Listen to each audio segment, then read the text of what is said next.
You know, I started studying biomechanics a little bit because of my own personal experience. I have a horse that is conformationally challenged, but he's a great horse, and you know, getting rid of him wasn't an option because he was a wonderful partner for me. But I had to find some areas to help preserve this horse and you know, prevent a lameness. And so I studied a little bit with some horseshoeing techniques and the movement of the horse, and then started to discover one of the things that I found was that all the surfaces I was riding him in were all different. And it was interesting, you know, when I went and rode the horse on the lawn at the park across the street, you know, man, he pushed off, was willing to go forward.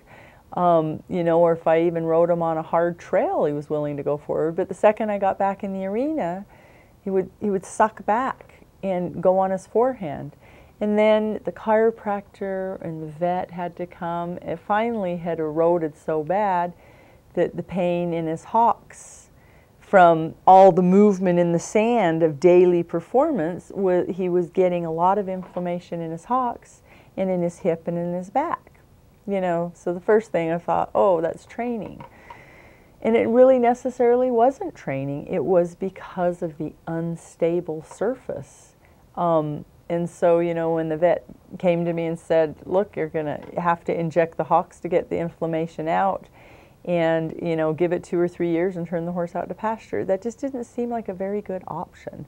There had to be more information available to, you know, making the horse last longer and not be in pain. So I discovered, you know, some shoeing techniques that helped, some lateral support, different breakover, which then got me looking, you know, how are these horses traveling? Obviously, the thing that you want to do when you purchase a horse is go get a horse with great conformation, because, you know, he's just going to have less health issues or lameness issues. You know, the better his conformation, the better he's going to perform and probably last. But guess what? You know, there's not a perfect conformation horse out there. So you kind of make do with what you can get and or afford, you know, and then you have temperament.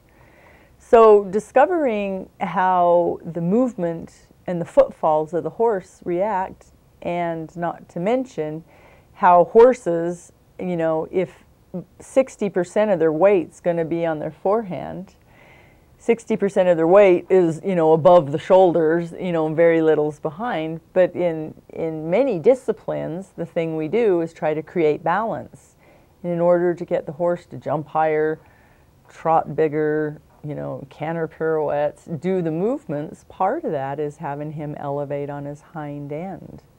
So if you don't have a horse that's very strong or very secure with the footing, or if the footing's wiggly, he physically cannot shift his weight back to balance on his hind end. Again, you're going to override his instinct, and then he's going to get tense and he's not going to perform.